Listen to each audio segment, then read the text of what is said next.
जी नमस्कार, सभी का न्यूज रूट में स्वागत है। मैं जितेंद्र शर्मा। आज आपके सामने एक ऐसी खबर जिसको देख करके आपका दिमाग हिल जाएगा। आप थंबनेल देख पा रहे होंगे और इस थंबनेल पर आप जो टाइटल देख पा रहे हैं उस टाइटल पर आपको दिख रहा है कि एसएचओ विनोद कुमार का अंधा कानून है। नीचे आप देख पा रहे होंगे कि सदर थाना बाड़ी वर्सेस दबंग एसएचओ की आज एक कहानी के बारे में मैं चर्चा करूंगा। आप देख पा रहे होंगे तस्वीरों में जहां लिखा है कि मेरा कानून है।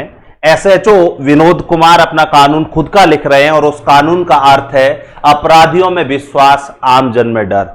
अक्सर आपने पुलिस विभाग का एक लोगो देखा होगा, एक स्लोगन है और उस स्लोगन में है कि ये जो आपको लिखा दिख रहा है अपराधियों में विश्वास और आमजन में डर, इसका विपरीत है कि आमजन में विश्वास और अपराधियों में डर है। जब आप किसी पुलिस स्टेशन के बाहर देखते होंगे तो ऐसी कुछ लाइनें आपको दिखाई पड़ती होंगी, लेकिन विनोद कुमार एसएचओ इसके बिल्कुल विपरीत आपको काम करते नजर आएंगे।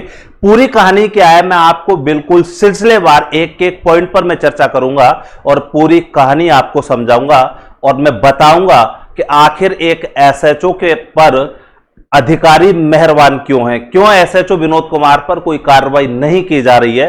कहीं विनोद कुमार का कोई ऐसा रसूख तो नहीं कि जिसके आगे अधिकारी भी नतमस्तक है। आप देख पा रहे होंगे कि अधिकारी मेहरबान और परिवादी परेशान है।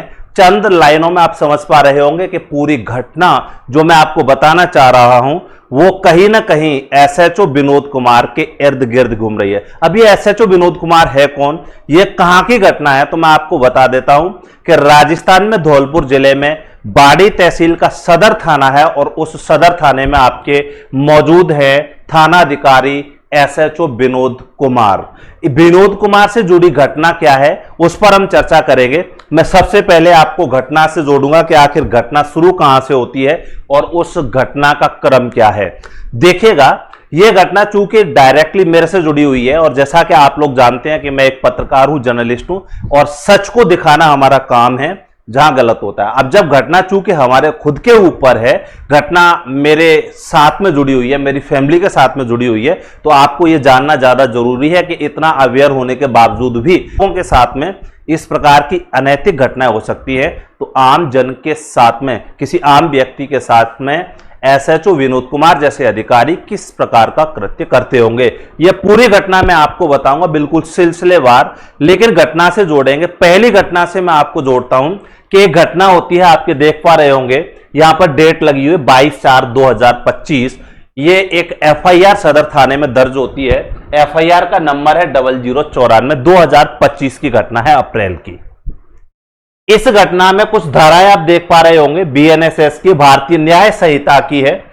189 close to, 115 close to, 126 close to, 308 close 5 और 125 की कुछ धाराओं में ये एफआईआर दर्ज होती है। एफआईआर दर्ज क्यों होती है ये मैं आपको बता देता हूं कि इस एफआईआर से क्या संबंध रहा है। ये धाराएं जो आपके मेंशन है इसमें क्या है और ये कहां की है। वर्तमान का जो पता है कांसोटी खेड़ा बाड़ी सदर थाना लगता है, जिसमें एसएचओ विनोद कुमार मौजूद हैं। घटना क्या होती है, घटना का पूरा विवरण ये दिया हुआ है कि 21 अप्रैल 2025 को लगभग शाम को 7 बजे के आसपास कुछ गुंडों के द्वारा मेरे साथ में एक लूटपाट की जाती है। घटना में मेरा भाई मेरे साथ में मौजूद था और हमसे कुछ कैश, जो इसमें विवरण पूरा दिया हुआ है कि लगभग 81,500 रुपए के आसपास की लूट, मेरा बैग जिसमें रखी हुई बुक्स, अदरवाइज सामान जो इसमें बता दिया है, सब कुछ अपराधी हमसे ले जाते हैं। उसका एक छोटा सा वीडियो हम लोग बना लेते हैं और वो आईओ जो जांच करते हैं और एसएचओ को उपलब्ध करा देते हैं।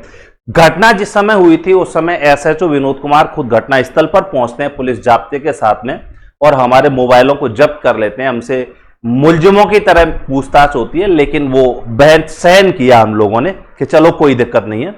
आश्वस्त होते हैं कि हाँ ऐसी घटना हुई है और उस पर अब जांच शुरू होती है। 2 लोगों को हम पहचान लेते हैं, जिनमें से एक व्यक्ति का नाम है आपके शेरू करके कोई व्यक्ति है, संजय और शेरू, और दूसरा इसी का चाचा था मोटा। दोनों चाचा भतीजे थे जिनको हम पहचान लेते हैं। 7-8 अन्य लोग थे जिनको हम नहीं जानते हैं। अब यहां से घटने का जो घटना है आपकी वो आगे बढ़ती है। घटना का क्रम क्या रहता है कि यहां से आगे जैसे ही जाते हैं इसकी जांच कंपाउंडर आईओ जो बनते हैं कंपाउंडर सिंह, मीणा है उनको ये जांच दे दी जाती है। कुछ ही दिनों बाद मोटा मीणा जो शेरू संजय मीणा का चाचा है उसको पुलिस गिरफ्तार करती है। मोटा मीणा कुछ बताता नहीं है। एसएचओ का फोन मेरे पास जाता है और मुझे थाने बुलाया जाता है। मैं वहां पहुंचता हूं, घटना की तस्दीक करता हूं और मोटा मीणा के द्वारा 6 लोगों को बताया जाता है कि 2 बाइक से 6 लोग मौजूद थे, बाकी 3 को मैं नहीं जानता। 3 अन्य कौन थे एक बाइक पर, उनको मेरा भतीजा शेरू उर्फ संजय मीणा जानता है। यह सारी घटना की तस्दीक होती है। एसएचओ वहां मौजूद रहते हैं, आईओ कंपाउंडर मीणा वहां मौजूद रहते हैं। यहां तक घटना ठीक चलती है, लेकिन अचानक से इस घटना में एक ट्विस्ट आता है, एक मोड़ आता है और सदर थाना पुलिस का यह धंधे का एक जरिया बन जाता है। इसकी कंप्लेन में करता हूं। तात्कालीन जो एसपी जिला पुलिस अधीक्षक सुमित मेहरा जी थे, मैं उनसे मिलता हूं।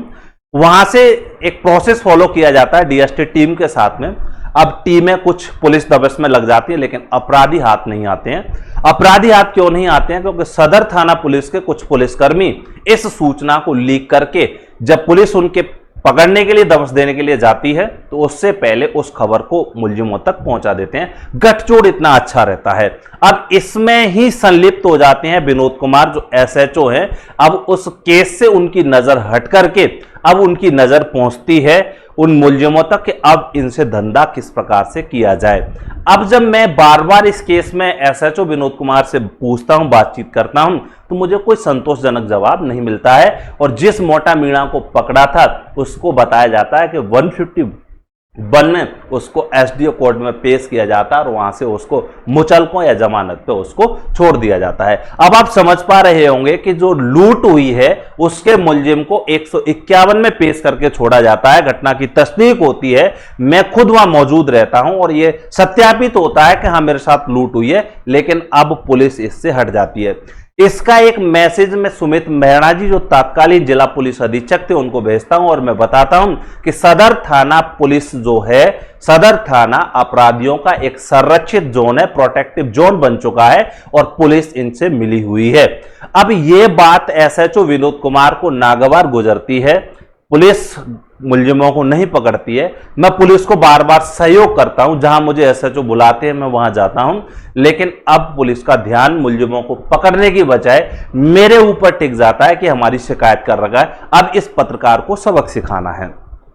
सबक सिखाने के दौरान होता यह कि जब मैं एसएचओ विनोद कुमार को कॉल करके अपने केस के बारे में जानता हूं, तो विनोद कुमार जी का कहना है कि मुलजिम मिल नहीं रहे हैं, अगर आपको कहीं दिखे तो आप हमें सूचना दें। हम इसमें सहयोग करते हैं, पुलिस का, आईओ का सहयोग करते हैं, कंप्यूटर सिंह का, लेकिन घटना मुड़ती है। पुलिस किसी प्रेशर में आते हैं एसएचओ साहब और अब इस प्रेशर में काम करने लगते हैं। प्रेशर कहो या उसको करप्शन कहो, अब यहां से कहानी बदलती है। कहानी क्या बदलती है आप देखेंगे कि मैं जो आपको घटना से रूबरू कराने जा रहा हूं वो घटना हिला देने वाली है। घटना 13 जून की है। 13 जून को करीबन समय 2 बजे के आसपास मेरे छोटे भाई को, सुरेंद्र शर्मा को, अपराधी मोटा मीणा बाड़ी तहसील में, धौलपुर जिले की बाड़ी तहसील है, वहां दिखाई देता है और वो एसएचओ को फोन करके बताता है कि आपका एक मुलजिम इस दुकान पर बैठा हुआ है।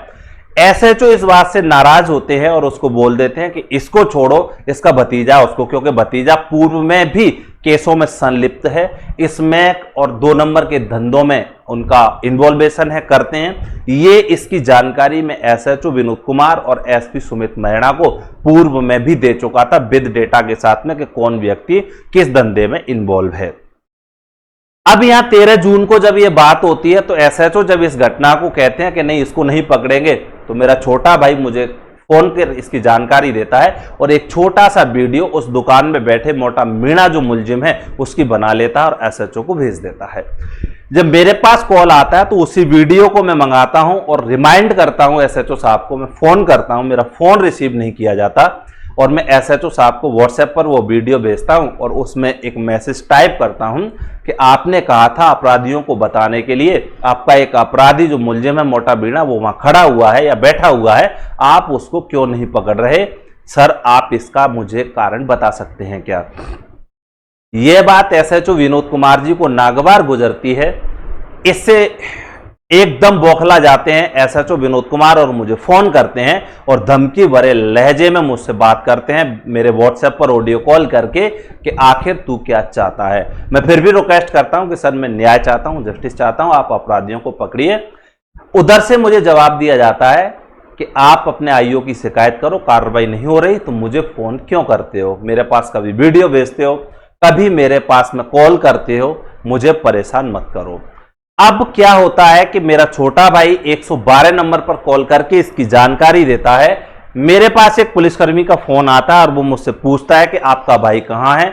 मैं मेरे भाई को उसका नंबर देता हूं और वो गाड़ी वहां पहुंचती है और वो गाड़ी अपराधी मोटा मीणा को डिटेन करती है, मतलब उसको पकड़ लेती है। उसका एक छोटा सा वीडियो मैं आपको दिखाऊंगा। अब देखिएगा घटना में एसएचओ साहब का ट्विस्ट कैसे आता है और अपराधी मतलब जो है उसको पकड़ने के बाद में मेरे छोटे भाई को भी गिरफ्तार कर लेते हैं, पकड़ करके ले जाते हैं और उसका मोबाइल जब्त कर लेते हैं, गाड़ी को जब्त कर लेते हैं, गाड़ी को वापस दिया जाता है, लेकिन मोबाइल को अभी तक नहीं दिया गया। इसकी शिकायत मैं आईजीपी तक कर चुका, आईजीपी साहब तक कर चुका था, लेकिन अभी तक उसमें किसी प्रकार की कोई भी जांच नहीं हुई। अब देखिएगा घटना से आपको मैं दिखाऊंगा, आप ये देख पाएंगे। मैं आपको वो वीडियो दिखाता हूं जिससे आप ये समझ पाएंगे कि आखिर किस प्रकार से एसएचओ विनोद कुमार की दबंगी का एक नजारा आपको देखने को मिलेगा और किस प्रकार से एसएचओ विनोद कुमार ने मेरे भाई सुरेंद्र को मुलजिम बना दिया सिर्फ मुझे सबक सिखाने के उद्देश्य से कि ऐसे पत्रकार मेरे इर्द गिर्द घूमते हैं और आप मेरा कुछ नहीं कर सकते। आप वीडियो देखिएगा।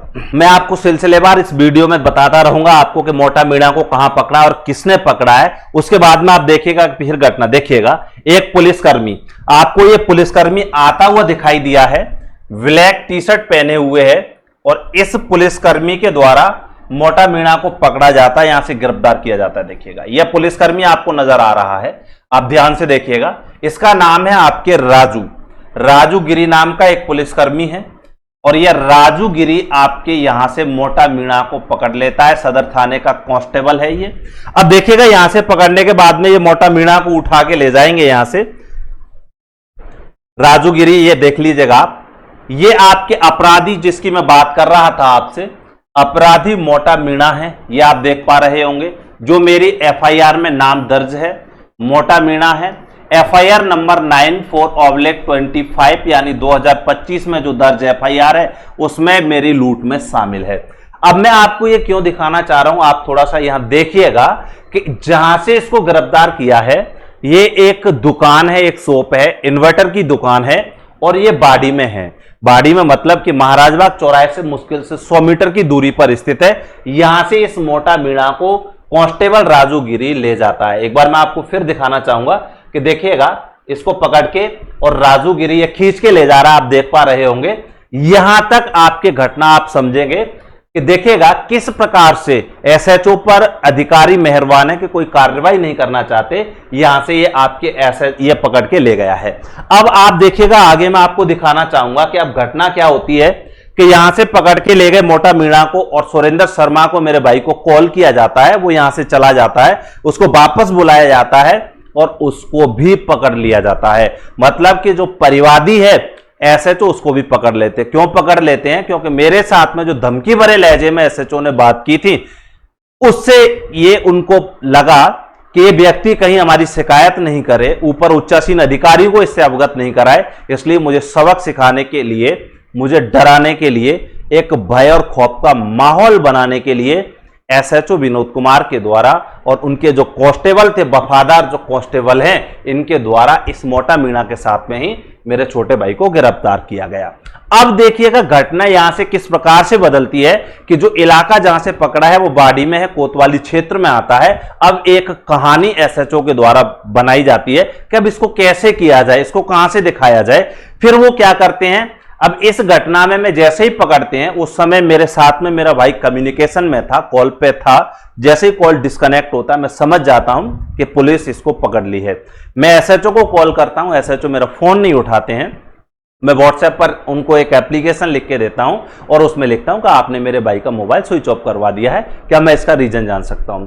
यही बात मैं एसपी सुमित कुमार जी को बताता हूं। सुमित मेहरा जी उस समय लगे हुए थे, मैं मैसेज करता हूं, कोई रिप्लाई नहीं आता है। मतलब कि एक षड्यंत्र के तहत, पूर्व प्रायोजन के तहत सारी कहानी लिखी जा रही है और उसको अपराधी सिद्ध करने का, अपराधी बनाने का पूरा खाका एसएचओ विनोद कुमार के द्वारा तैयार कर लिया गया है। अब देखिएगा आगे होता क्या है कि अगले दिन, अभी इस दिन की कहानी बता रहा हूं मैं, ये घटना चलती है लगभग शाम के आसपास में। एसएचओ विनोद कुमार के द्वारा सुरेंद्र सिंह की पिटाई की जाती है और पिटाई के दौरान उसकी तबीयत खराब होती है और जब उसकी तबीयत खराब होती है तो उसको हॉस्पिटल में भर्ती कराया जाता है और वहां से उसकी तबीयत अधिक बिगड़ने पर उसको धौलपुर रेफर किया जाता है, धौलपुर हॉस्पिटल में भर्ती कराया जाता है और जहां इलाज के दौरान सुरेंद्र शर्मा के हाथों में हथकड़ियां और बेड़ियां लगा करके रखी जाती हैं, जो बिल्कुल गलत है। जो इस समय जो हमारा देश जिस संविधान की बात करते हैं, एसएचओ विनोद कुमार के द्वारा उस संविधान के मुंह पर, उस संविधान पर गहरा आघात है, बहुत बड़ा तमाचा है। शायद एसएचओ साहब भूल गए थे कि हार्डकोर अपराधियों के साथ में भी ऐसा व्यवहार नहीं किया जाता है जैसा व्यवहार वो परिवादी को फंसाने के लिए और अपने उस के रुतबे को बनाने के लिए कर रहे हैं। ये वो पर्चा है जहां धौलपुर चिकित्सालय में इसको भर्ती कराया जाता है। अगले दिन में जब जाता हूं, एसपी महोदय से मिलता हूं, वहां एक मनगढ़ंत कहानी मेरे खिलाफ तैयार की जाती है कि मैं एक अपराधी हूं। अभी वो कहानी भी मैं बताऊंगा आपको कि मेरे खिलाफ प्रेजेंट में एक केस विचाराधीन है, उसके अलावा कोई केस नहीं है। आज तक मेरे ऊपर लूट का, डकैती, चोरी या ऐसी कोई भी एफआईआर मेरे खिलाफ कभी दर्ज नहीं हुई है। अब एक रिकॉर्ड निकालते हैं एसएचओ, वो बाद में मैं चर्चा करूंगा। अब यहां आप ये देख पा रहे होंगे कि ये धौलपुर का स्वर्गीय डॉक्टर मंगल सिंह जिला चिकित्सालय का ये वो पर्चा है जो ये दिखा रहा है कि एसएचओ ने जो पिटाई की थी उसे बाड़ी से धौलपुर के लिए रेफर किया गया था। अब मैं आपको घटना से जोड़ता हूं कि अगले दिन सुरेंद्र शर्मा को कोर्ट में पेश किया जाता है एसडीओ के पास में। घटना क्या बताई जाती है एसएचओ के द्वारा, वो जरा आप ध्यान से सुनिएगा। एसएचओ साहब बताते हैं आपकी निवारक कार्रवाई है 0072/2025 है, बाड़ी सदर का मामला है। इसमें पूरा वो डेटा है, क्या क्या है, वर्तमान पता, स्थायी पता, सब कुछ वो लिखते हैं और यहां पर वो विनोद कुमार उप निरीक्षक थानाधिकारी थाना बाड़ी सदर ये डला हुआ है यहां पे। अब देखिएगा इसमें वो लिखेंगे क्या कि वो बताते हैं कि ये आपकी इस्तेगासा इस प्रकार है कि आज दिनांक 13/6/2025 को मन थाना अधिकारी मय जाप्ता के थाना से रवाना होकर मुल्जिम नंबर 141/2025 मुल्जिमान की तलाश आरोपित करता हुआ वहां पहुंचा आ रहे थे। समय करीब 2:15 PM पर जरिए फोन सूचना मिली कि गांव कांसोटी खेड़ा रोड नहर पुलिया पर दो व्यक्तियों में झगड़ा हो रहा है। अब ये आप समझने की कोशिश करेंगे कि जहां से सुरेंद्र शर्मा को उठाया, मैंने अभी आपको बताया था कि वो इलाका आपके किसका है, वो कोतवाली का है। कोतवाली मतलब कि सिटी का मामला है। अब इस सिटी के मामले को विनोद कुमार ने कहां दर्शाया है, रूरल में अपने थाने में दर्शाया है। जहां से मैंने आपको वीडियो दिखाया है उस वीडियो से जहां से मोटा मीणा को गिरफ्तार किया है और मेरे भाई को पकड़ा है, वहां से ये एरिया जहां दिखा रहे हैं वो लगभग 2 से 3 किलोमीटर के आसपास है। मतलब कि एक मनगढ़ंत कहानी तैयार करते हैं एसएचओ और इसमें उनके साथ देते हैं वफादार दो पुलिसकर्मी जिनका नाम राजू गिरी और सूबेदार अभी आगे मैं आपको बता रहा हूं। पुलिया पर दो व्यक्तियों में झगड़ा हो रहा था। इस सूचना पर मैं थानाधिकारी मय जाप्ता के वहां पर पहुंचे। अब पहुंच के क्या करते हैं आप देख लीजिएगा कि कांसोटी खेड़ा रोड नहर पुलिया के पास पहुंचा जहां पर दो व्यक्ति आपस में उलझते हुए मिले, जिनको मन थानाधिकारी ने मय जाप्ता के पकड़ अलग अलग नाम पता पूछा तो एक ने अपना नाम अशोक उर्फ मोटा पुत्र श्री हाकिम सिंह जाति मीणा उम्र 30 साल निवासी कौरपुरा थाना वाड़ी सदर जिला धौलपुर व दूसरे ने अपना नाम सुरेंद्र पुत्र पातीराम शर्मा जाति ब्राह्मण उम्र 32 साल निवासी कांसोटी खेड़ा थाना वाड़ी सदर जिला धौलपुर का होना बताया, जिसने इस प्रकार सरेआम उलझना व लड़ाई झगड़ा करने का कारण पूरे दोनों ही एक दूसरे पर आरोप प्रत्यारोप लगाने लगे, जिनमें अपनी रंजिश बढ़ रही थी। मन अधिकारी ने दोनों को इस प्रकार लड़ाई झगड़ा नहीं करने बाबत काफी समझाया, देखिएगा समझाया, लेकिन ये नहीं माने और ये इनको पकड़ करके कहां ले आते हैं, थाने ले आते हैं और जमानत पर क्या करते हैं, इनको छोड़ा जाता है। दो कांस्टेबल राजू गिरी जिनका आपके शायद ये बेल्ट नंबर है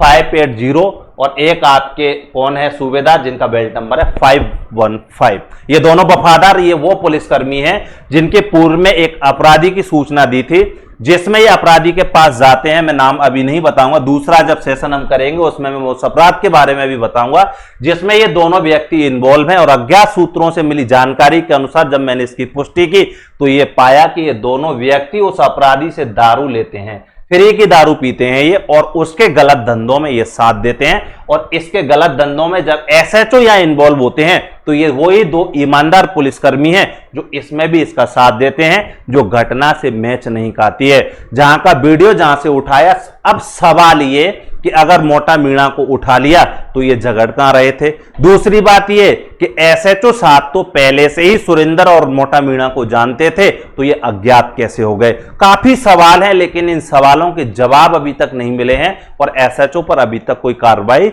नहीं की गई है। घटना में ट्विस्ट और भी अभी बाकी है। देखिएगा, ये वो रोजमांचानामा है जहां एक मनगढ़ंत कहानी का एक खाका तैयार किया जाता है और ये सब कुछ हो रहा है एसएचओ विनोद कुमार के सानिध्य में। वो किस लिए? कि मेरी छवि को खराब करने के लिए और मुझे ये सबक सिखाने के लिए, ताकि मैं एसएचओ विनोद कुमार जैसे अधिकारियों का काला चिट्ठा बाहर लेकर के नहीं आ पाऊं। अभी मैं जो वीडियो आपको दिखा रहा हूं, शायद हो सकता है कि एसएचओ विनोद कुमार को इससे बौखलाहट हो और मेरे ऊपर चाहे किसी भी प्रकार का केस लगा सकते हैं, लेकिन मुझे उसकी परवाह नहीं है। एक पत्रकार होने के नाते, एक रिपोर्टर होने के नाते निर्भीक और सच खबर को दिखाना हमारी जिम्मेदारी है और यह जिम्मेदारी मैं बखूबी निभाता आ रहा हूं और आगे भी ऐसे ही निभाता रहूंगा। और यह जंग तब तक रहेगी जब तक सुरेंद्र शर्मा को न्याय नहीं मिल जाता। और उसका मोबाइल मैंने कई एक एप्लीकेशंस दी हैं जिला कलेक्टर को, जो इस समय माननीय श्रीनिधि वीटी लगे हुए हैं, मैंने खुद जाकर के उनको दिया है। मैंने एसपी सुमित महराणा जी को बाई पोस्ट भेजा है और आईजीपी, तत्कालीन आईजीपी भरतपुर राहुल प्रकाश जी से जाकर के मैं खुद मिला हुआ था। लेकिन इसमें अभी तक जांच के नाम पर सिर्फ एसएचओ और इन अपराधी कांस्टेबलों को बचाने का प्रयास किया जा रहा है। मैं अपराधी क्यों कह रहा हूं, इसकी भी मैं चर्चा करूंगा कि अगर मैं किसी रिकॉर्ड में अपराधी हो जाता हूं तो यह अपराधी जब किसी घटना का साम्य नहीं खाता और घटना बिल्कुल साफ है तो उसमें जांच का विषय नहीं, इन लोगों को सस्पेंड कर देना चाहिए था, लेकिन ऐसा अभी तक नहीं हुआ है। यह रोजमांचानामा है जिसमें कि डेटा होता है। आगे की खबर ये देख लीजिएगा, यहां एक फर्द गिरफ्तारी व तलाशी जमा होती है और इस फर्द गिरफ्तारी में यह बताया जाता है कि देखिएगा, श्री सूबेदार कांस्टेबल और राजू गिरी, वही दो ईमानदार कांस्टेबलों के मैं नाम आपको बार बार बता रहा हूं। इसमें लिखते हैं कि उपरोक्त मोतरवान के समक्ष गैरसायल फर्द गिरफ्तारी व जामा तलाशी सुरेंद्र पुत्र पातीराम, जाति ब्राह्मण, उम्र 32 साल, निवासी कांसोटी खेड़ा को कायदा जुर्म व संवैधानिक अधिकारों से अवगत कराते हुए अंतर्गत धारा 126, 170 VNSS में अदम दखल जमानत गिरफ्तार किया जाकर जामा तलाशी जरिए कानून राजी गिरी के द्वारा लेवाई गई। तो अलावा पाचेजात पोशीदगी की कोई वस्तु बरामद नहीं हुई और ना ही कब्जा पुलिस में ली गई। गिरफ्तारी की सूचना मुलजिम के कहे अनुसार उसके पिता पातीराम को दी गई थी, जबकि मैं खुद एसपी महोदय से कनेक्टिविटी में था। मेरे फादर के पास में कोई मोबाइल नहीं रहता, तो पुलिस ने गिरफ्तार करते समय यह सूचना किसको दी, यह अपने आप में बड़ा सवाल है। इसके भी मैं आपको पुख्ता सबूत दिखाऊंगा। बस जरूरत है तो अधिकारियों को एक्शन लेने की, विनोद कुमार और सूबेदार और राजू गिरी जैसे कांस्टेबलों को उनकी सेवाओं से निलंबित कर देने की। क्योंकि जब मैं खुद वहां से सूचना मांग रहा हूं, मैंने राजू गिरोह को स्पॉट पर ही फोन किया था, मेरा फोन पे किया था और राजू गिरी ने ही गाड़ी में फोन ले लिया था, जो एसएचओ विनोद कुमार को दे दिया था। अब देखिएगा, मनगढ़ंत कहानी शायद आपकी समझ में आ रहा होगा। यहां पे ये होता है, मोबाइल को पचाने की पूरी कोशिश की जा रही है। शायद एसएचओ विनोद कुमार को जो सर्विस में पैसा मिलता है, जो गवर्नमेंट देती है, उससे उनका पेट नहीं भरता, इसलिए वो ऐसी हरकतें करते हैं। और ये कोई आम बात नहीं है। कई एक पुलिस ऑफिसर्स, पुलिसकर्मी ऐसे सवालों के घेरों में रहे हैं, आए दिन निलंबित होना और रिश्वत लेना। मैं ऐसा नहीं कह रहा कि हर पुलिस वाला ऐसा होता है, लेकिन ऐसे पुलिसकर्मियों की वजह से पूरे डिपार्टमेंट का नाम खराब होता है। आगे मैं चर्चा करूंगा आपसे।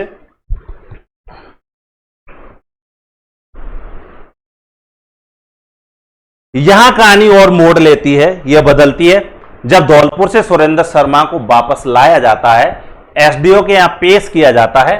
कहानी ये देख लीजिए कि आज ये इस्तेगासा थानाधिकारी पुलिस थाना वाड़ी सदर की ओर से मैं और गैरसलायन अशोक उर्फ मोटा मीणा पुत्र हाकिम सिंह, जाति मीना, निवासी ग्राम कोरपुरा, तहसील बाड़ी, थाना बाड़ी, सदर जिला धौलपुर। सुरेंद्र शर्मा पुत्र पातीराम शर्मा, जाति ब्राह्मण, निवासी ग्राम कांसोटी गेड़ा, थाना बाड़ी, सदर बाड़ी, तहसील बाड़ी, जिला धौलपुर को अंतर्गत धारा 126, 170 BENSS के तहत पेश किया है। अब यहां से आगे आप देखिएगा, ट्विस्ट यहां है कहानी में कि इस गठजोड़ में इन पुलिसकर्मी और SHO का कितना दबदबा है कि यहां पर कानून व्यवस्था अपना दम तोड़ देती है। यहां मैं आपको बताऊंगा कि यह दर्ज रजिस्टर किया गया। प्रस्तुत इस्तेगासा को हमने अवलोकन किया।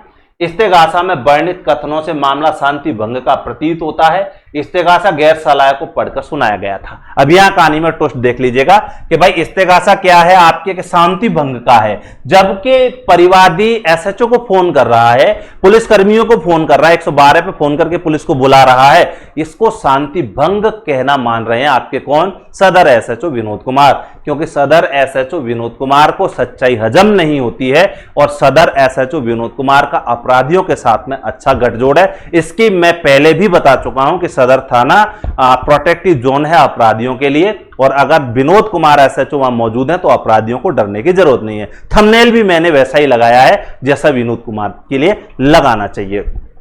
अब पढ़कर सुनाया गया, यहां कहानी अलग है। पढ़कर सुनाया किसको गया? परिवादी सुरेंद्र शर्मा का कहना है कि मुझे कुछ भी पढ़ के नहीं सुनाया गया, मेरे से सिर्फ साइन करवाए गए हैं। और सबसे बड़ी बात तो यह है कि जिस समय ये आपकी जमानत ली है उस समय SDM महोदय डेस्क पर मौजूद ही नहीं है। उनके ऑफिस में जो आपके प्यून लगा हुआ है, जो बाबू लगा हुआ है, उसके द्वारा ये फॉर्मेट पहले से ही तैयार है और इसी फॉर्मेट पर ये भर के उससे साइन ले लिए गए हैं। और यह बताया गया कि आरोप बताते हुए नोटिस सुनाया गया, सुन समझकर गैर सलाह ने आरोप स्वीकार किया, जबकि आरोप किया ही नहीं है तो स्वीकार क्या कर लिया। सवाल बहुत सारे हैं, इसकी जांच इतनी लंबी बना दी गई है जो होनी नहीं चाहिए। साफ दिख रहा है कि एक मनगढ़ंत कहानी SHO के द्वारा बनाई गई है। वीडियो मैंने दे दिए हैं, सारी चीजें मैंने दे दी हैं, सारे एविडेंस मैंने दे दिए हैं। अब चाहिए तो बस ये है कि डिपार्टमेंट कब एक्शन लेता है और कब ऐसे पुलिसकर्मियों की सेवाओं को समाप्त करता है, उन पर क्या कार्रवाई करता है, ये आगे का विषय है। यहां पर स्वीकार किया गया मतलब कि कुछ नहीं है। इसके विरोध में इसके रिवीजन को हमने ADJ में डाल दिया है कि जब कोई अपराध किया नहीं है तो अपराधी अपराध को स्वीकार कैसे करेगा। मामला अभी विचाराधीन है और इनके खिलाफ भी हाई कोर्ट में एक क्रिमिनल रिट पेश की गई है, उसका भी आगे चल के मैं जिक्र करूंगा। अब आगे देख लीजिएगा कि आगे और क्या है इसमें। ये आपके मंगल सिंह मैंने आपको दिखा दिया था सुरेंद्र शर्मा का, ये वो मोबाइल है जिसका मैं आपको बिल दिखा रहा हूं जो SHO के पास में मौजूद है। फर्द गिरफ्तारी में उन्होंने बताया कि कुछ नहीं था। सुरेंद्र शर्मा गाड़ी से था वरना गाड़ी थी, इसका भी जिक्र मैं कर चुका हूं सारी एप्लीकेशंस में, मैंने जितनी भी दी हैं उनमें। और ये मोबाइल था, मोबाइल मैंने उसी समय से सबको लिखना शुरू किया था, लेकिन सभी अधिकारी मौन रहे। और अधिकारियों में जब मैं यहां गया तो फोन लगा करके, जब मैं IGP साहब के पास में गया तो उनके रीडर ने जब फोन लगाया, मेरे सामने बात हो रही थी, तो इस चीज को विनोद कुमार ने स्वीकार कर रहा है कि मोबाइल हमारे पास में, लेकिन हमने उसको जब्त नहीं किया है। जब उन्होंने प्रत्युत्तर में जब जो बात हो रही थी, ये सारी बात IGP ऑफिस की है कि भाई आपको मोबाइल देना चाहिए था या जब्त करना चाहिए था, क्यों नहीं दिया? लेकिन नहीं दिया, बस इतना सा। क्यों नहीं दिया इसका कारण विनोद कुमार ही जानते हैं। ये वो मोबाइल का बिल है, ये आपके सारे नंबर EMI वगैरह सारे के सारे लगे हुए हैं, सब कुछ इसमें मौजूद है। बिलिंग डेट में आपके 29/5/2025 को ये मोबाइल खरीदा जाता है, जिसकी कीमत लगभग 16,999 रुपए है। ये सुरेंद्र सिंह के नाम से, सुरेंद्र के नाम से बिल है। सबसे बड़ी बात कि आपको अगर जस्टिस देना है, जो अधिकारी बैठे हुए हैं, मैं फिर से इस चीज को दोहरा रहा हूं कि इस नंबर की सिर्फ कॉल डिटेल्स निकलवा दो। इस नंबर की कॉल डिटेल्स निकलते ही SHO विनोद कुमार की कहानी, जो काला चिट्ठा है, वो आपके सामने आ जाएगा। इस नंबर से ये पता चल जाएगा कि लोकेशन। अच्छा, दूसरी सबसे बड़ी बात यह कि मैंने आपको जो वीडियो दिखाया, उस वीडियो से पहले भी आपकी जो PCR की गाड़ी आती है उसमें कैमरे लगे होते हैं। मैंने जब उसकी भी कहा कि उस कैमरों की आप वीडियो रिकॉर्डिंग निकलवाओ, उसकी लोकेशन को निकलवाओ, क्योंकि इस स्थल से जहां SHO विनोद कुमार घटना को बता रहे हैं, वहां ना ही तो कोई गाड़ी पहुंची है, ना ही अपराधी को पकड़ा है और ना ही कोई कांस्टेबल गया है। कहानी अपने आप में बड़ी रोचक है। ये बिल है आपके और नंबर आप देख पा रहे होंगे 8290989944। अभी आगे मैं और चर्चा करूंगा इसकी।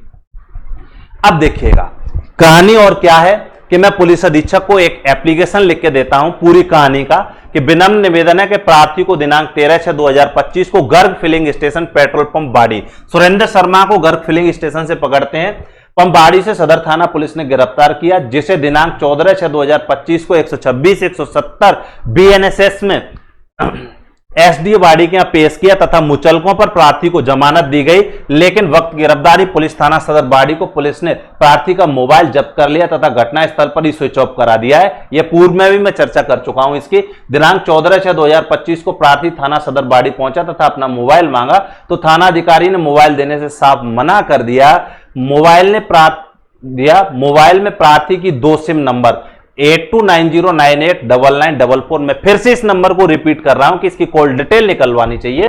8290989944 और 8949646638 लगे हुए हैं, 2 सिम इसमें डली हुई हैं।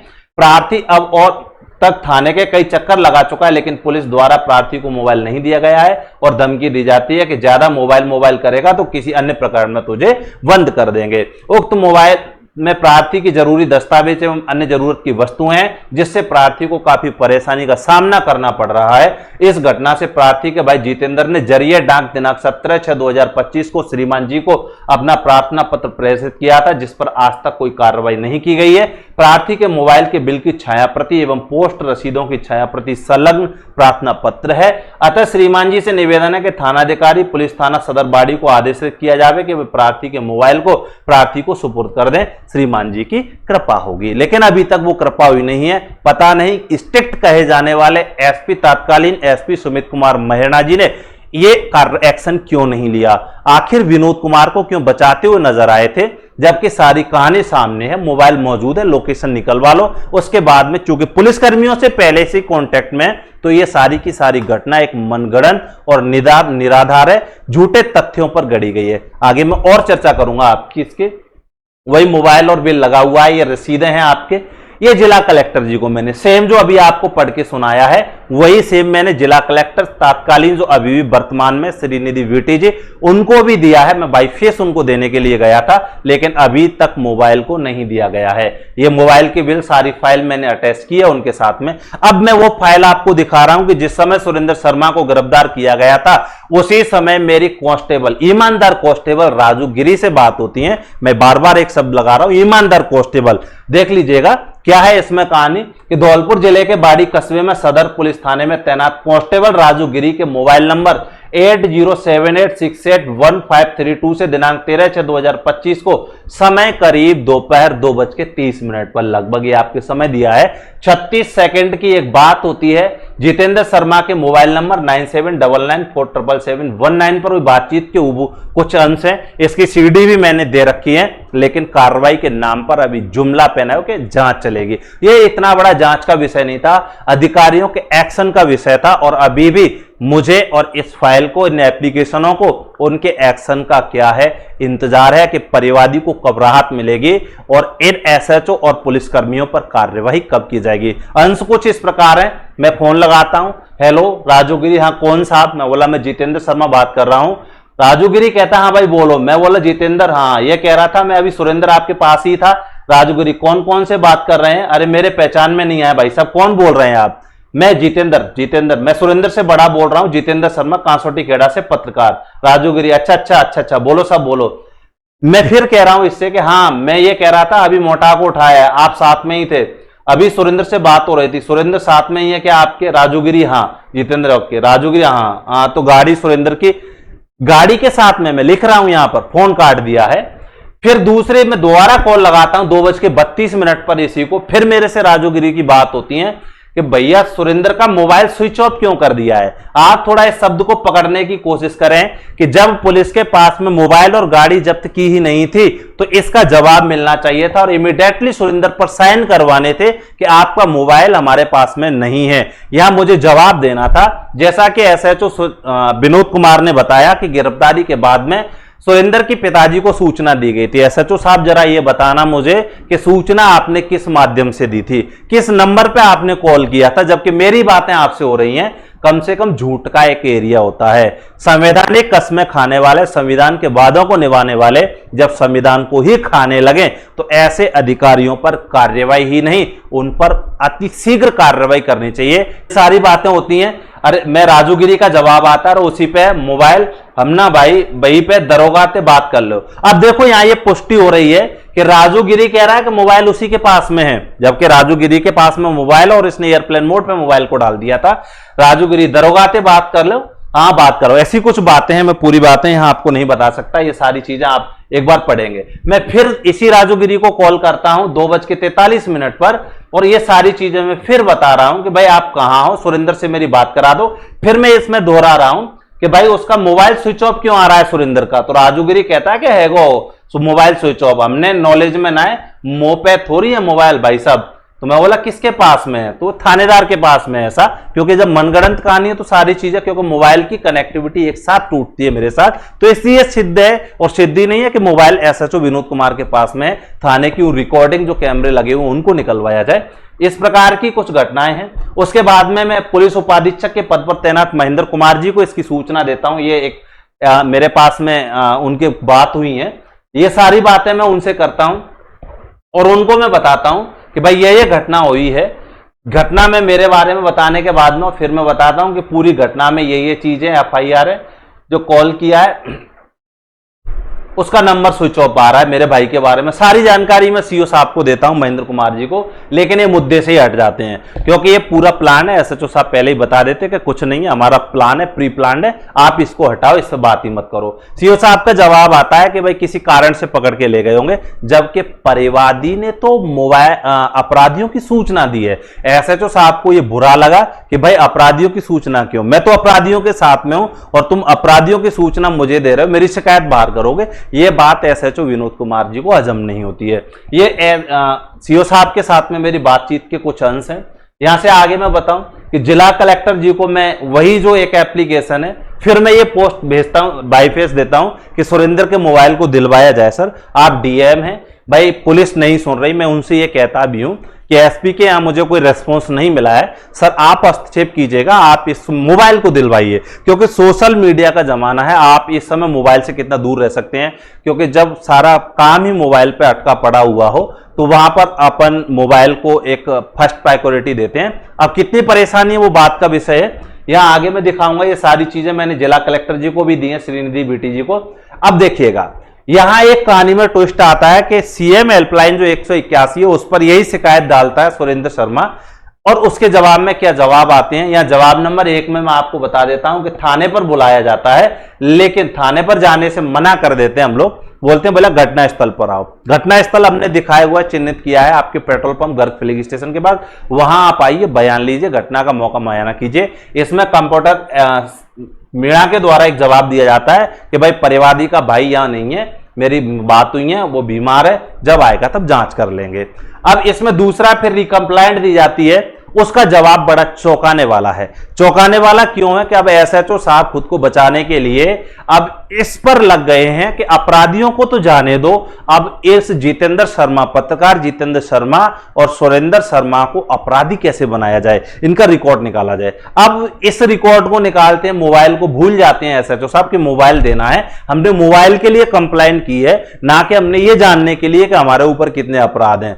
अब देखिएगा इसमें जवाब आता है कि मोबाइल तो है ही नहीं। उसके बाद में एसएचओ साहब भागते हैं और एक रिकॉर्ड निकलवाते हैं, और इस रिकॉर्ड में पहला ही नाम आपके देखते हैं कि आप सुरेंद्र सिंह का एक रिकॉर्ड देखेंगे जिसमें 2010 का 106 ये मुकदमा नंबर बताया जा रहा है। नतीजा सीएस नंबर ये है आपके। मैं आपको बता दूं कि जिन जिन केसों में जो भी केस रहे हैं पुलिस कोर्ट के द्वारा हमें क्लीन चिट दे दी गई है। ये केस सुरेंद्र का डिस्ट्रॉय हो चुका है, खत्म हो चुका है, सुरेंद्र के शर्मा के ऊपर कोई केस नहीं है। अब मेरी बारी आती है, क्योंकि एसएचओ साहब मेरे पीछे भी पड़े हुए हैं, क्योंकि पूछ तो मैं ही रहा हूं और खबर भी अब मैं ही लगा रहा हूं, तो शायद हो सकता है कि एसएचओ विनोद कुमार को बौखलाहट हो और मेरे ऊपर फिर कोई केस लगा दें। उससे पहले मैं आपको बता देता हूं जो एसएचओ विनोद कुमार जी, क्योंकि निश्चित तौर पर वीडियो को आप भी देख रहे होंगे और देखेंगे भी, कि यहां आप देख रहे होंगे आपके 2008 का 560 एक केस है, इसमें मुझे न्यायालय के द्वारा क्लीन चिट दी गई है, मेरे ऊपर ये केस नहीं है। दूसरा मैं आपको आगे लेके चलता हूं कि फिर एक रिकॉर्ड में से निकाल के लाते हैं आपके आईपीसी सेक्शन SC/ST में एक मुकदमा दर्ज होता है 2010 का। SHO साहब इसमें भी मुझे क्लीन चिट है, ये प्रूफ मैं बहुत जल्द SP साहब के सामने में रख दूंगा और ये जो लिस्ट निकाल के लाए हैं आप उस पर मैं चर्चा करूंगा। तीसरा है आपके 2018 SC/ST का, इसमें भी आपको बता दूं मुझे क्लीन चिट दे दी गई है। SHO साहब आपकी जानकारी के लिए ज्यादा जरूरी है क्योंकि आपने सिर्फ मुकदमे इसलिए निकाले हैं ताकि मेरी छवि को खराब किया जा सके, बट मैं आपको बता दूं कि आपके लिए ज्यादा जरूरी था कि आप इन मुकदमों में ये देख लेते कि मेरे ऊपर अभी वर्तमान में ये विचाराधीन है या मुझे इनसे रिलीफ मिल गया है, तो ये खत्म हो गए। मेरे ऊपर अभी सिर्फ एक मुकदमा ये चला हुआ है जिसमें आप सेक्शन देख रहे होंगे और ये भी विचाराधीन है। इसलिए कोई भी पुलिस वाला इस चीज को ये नहीं कह सकता कि मैं अपराधी हूं। अपराधी मैं तब तक नहीं हूं जब तक मुझे न्यायालय के द्वारा अपराधी घोषित नहीं किया जा सकता, तब तक SHO विनोद कुमार जैसे अधिकारी मुझे अपराधी नहीं कह सकते। हां, अगर मैं अपराधी हूं, अगर इन FIRों के माध्यम से अगर आपने मुझे अपराधी कहा है तो विनोद कुमार SHO जी मैं आपको बता दूं कि आपके खिलाफ हाई कोर्ट में एक क्रिमिनल, मैं आपको बता रहा हूं कि रिट का नाम ही क्रिमिनल है, एक क्रिमिनल रिट को पेश किया गया है। जल्द ही आप तक उसकी जानकारी मिल जाएगी या मिल गई होगी। तो क्या मैं आपको अपराधी कह सकता हूं? क्या अन्य लोग आपको अपराधी कह सकते हैं? क्योंकि मामला अभी आपका कोर्ट में विचाराधीन है जैसे मेरा है। आपने सुरेंद्र के ऊपर जो धाराएं लगाई हैं सेम वैसे ही है।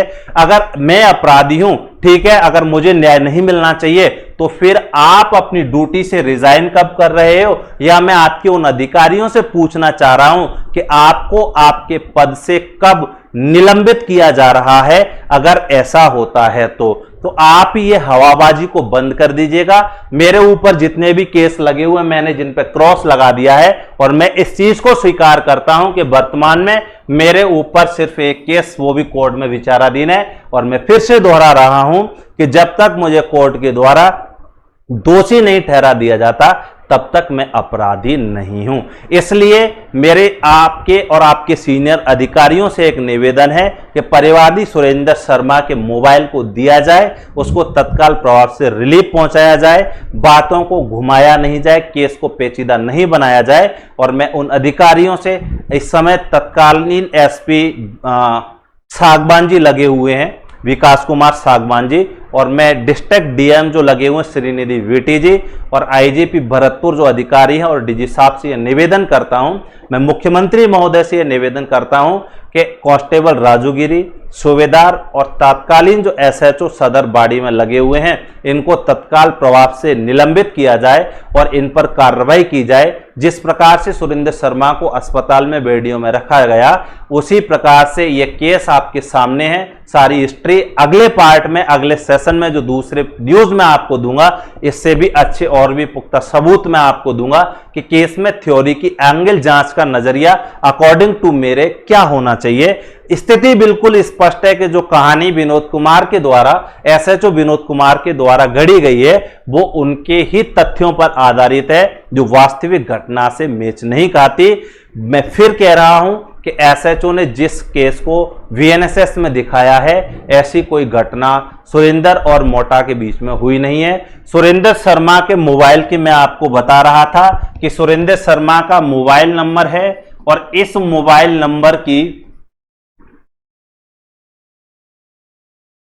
कॉल डिटेल को निकलवाया जाए। 8290989944 इस कॉल डिटेल को निकलवाया जाए। अगर ये सही नहीं दिख रहा है तो मैं एक बार इसको और आपको रिपीट कर देता हूं कि 8290989944 ये सुरेंद्र शर्मा का मोबाइल नंबर है। इस मोबाइल नंबर की कॉल डिटेल को निकलवाया जाए, दूध का दूध और पानी का पानी हो जाएगा। मोबाइल अभी भी प्रेजेंट में सदर थाना SHO विनोद कुमार के पास में ही मौजूद है क्योंकि अंतिम लोकेशन पुलिस GPR की जो गाड़ी है जहां कांस्टेबल राजू गिरे की मोबाइल नंबर की लोकेशन है वहीं पर मोबाइल स्विच ऑफ हुआ है, जिससे यह तथ्य और यह कहानी प्रमाणित होती है कि SHO विनोद कुमार को डर है कि उस मोबाइल में कहीं ऐसी कोई रिकॉर्डिंग नहीं तो नहीं है कि मेरी बात हुई है और जिससे मेरी नौकरी पर कोई बात आए। नौकरी पर बात आए नहीं आए, लेकिन आपकी कहानी सबको समझ में आ रही है कि आपने झूठे तथ्यों पर सिर्फ और सिर्फ अपनी वर्दी का रौब झाड़ने के लिए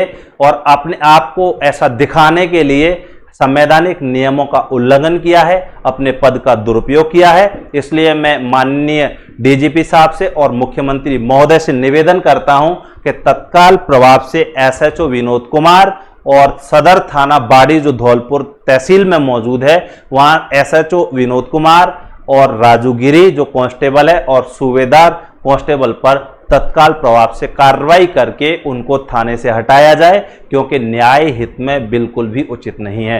नेक्स्ट वीडियो के साथ में मैं आपसे फिर मिलूंगा निष्पक्ष और निर्भीक खबर के साथ में। आप बने रहिएगा और कमेंट में आप बताइए कि ऐसे अधिकारियों के खिलाफ, ऐसे कर्मचारियों के खिलाफ क्या कार्रवाई होनी चाहिए। नमस्कार, जय हिंद, जय भारत।